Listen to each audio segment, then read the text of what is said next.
Et je donne la parole à Monsieur Fouillère au titre du groupe socialiste pour les déclarations liminaires des groupes. Monsieur Fouillère. Madame la maire, chers collègues, l'année 2024 a débuté avec l'installation d'un nouveau service public, la brigade anti-incivilité de notre ville. Cette création marque avant tout la concrétisation d'un engagement de campagne pris devant les Rennaises et les Rennais en 2020. Elle s'inscrit également dans notre politique globale de tranquillité publique, tout en contribuant à l'amélioration de la qualité de vie des habitantes et des habitants partout dans nos quartiers. Après 3 années d'action déterminée, lors desquelles nous avons amplifié et accéléré le recrutement de policiers municipaux, nous permettant de tripler le nombre de leurs patrouilles, notre engagement en faveur de la tranquillité publique, de la sécurité et de la prévention de la délinquance reste plein et entier. Concrètement, depuis 2020, nous avons effectivement recruté et formé 40 policiers municipaux et significativement augmenté leur présence sur le terrain, en élargissant leurs horaires d'intervention, notamment la nuit, les dimanches et jours fériés. La création de la brigade anti-incivilité représente donc une nouvelle étape franchie, une action complémentaire dans ce travail de longue haleine. Elle aura pour mission de sensibiliser, de prévenir et au besoin de verbaliser les comportements qui minent notre vivre ensemble. C'est pourquoi nous saluons le redéploiement des 17 agents municipaux qui vont veiller quotidiennement à la propreté de nos espaces publics et en favoriser un usage et un partage serein. C'est aussi une réponse au plus près des besoins légitimement exprimés par les Rennaises et les Rennais, particulièrement en termes de prévention et de lutte contre les incivilités et les dépôts sauvages de déchets qui représentent des irritants du quotidien.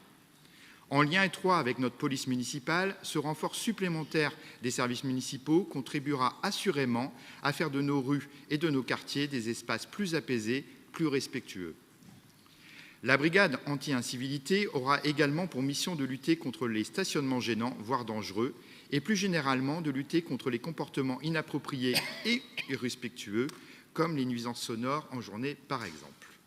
Vous l'aurez compris, élus de proximité, nous croyons résolument en la présence humaine sur le terrain, non seulement pour dissuader les comportements délinquants, mais aussi pour rassurer les riverains, habitants, commerçants, qui sont la richesse de notre territoire et qui attendent que le service public se tienne à leur côté.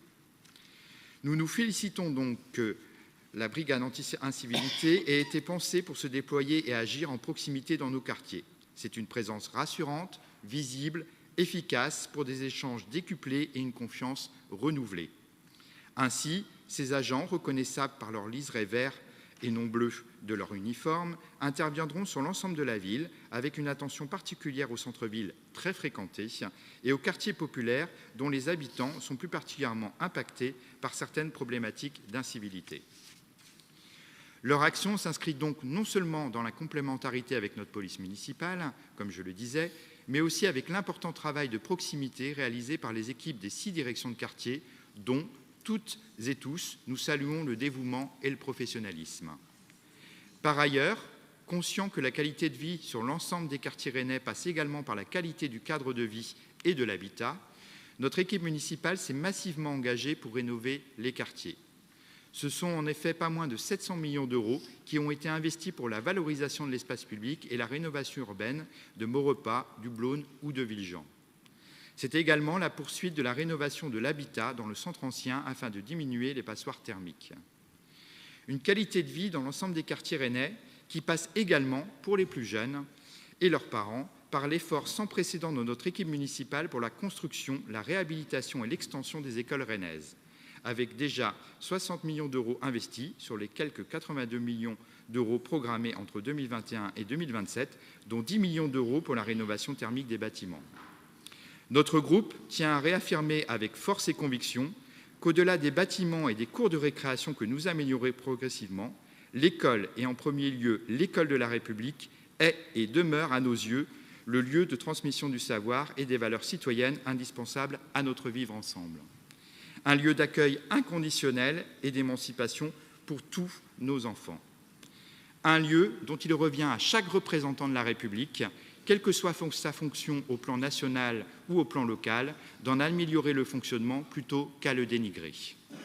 Enfin, Madame la maire, comme vous avez eu l'occasion de le rappeler lors des réunions de mi-mandat et plus récemment lors des cérémonies de vœux, nous pensons qu'il est nécessaire de porter un regard objectif sur les questions de sécurité et de tranquillité publique, particulièrement dans une époque qui s'emballe rapidement et se nourrit de l'immédiateté du commentaire, trop souvent déconnecté des réalités.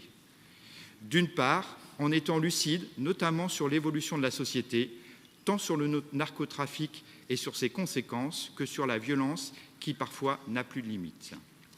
Face à ces situations qu'ils vivent, parfois au plus près de chez eux, les attentes de nos concitoyennes et concitoyens en la matière sont on ne peut plus légitimes.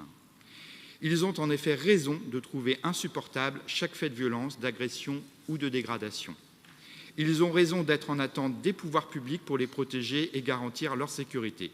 Ce à quoi nous répondons présents chaque jour par une action déterminée et partenariale sur notre territoire.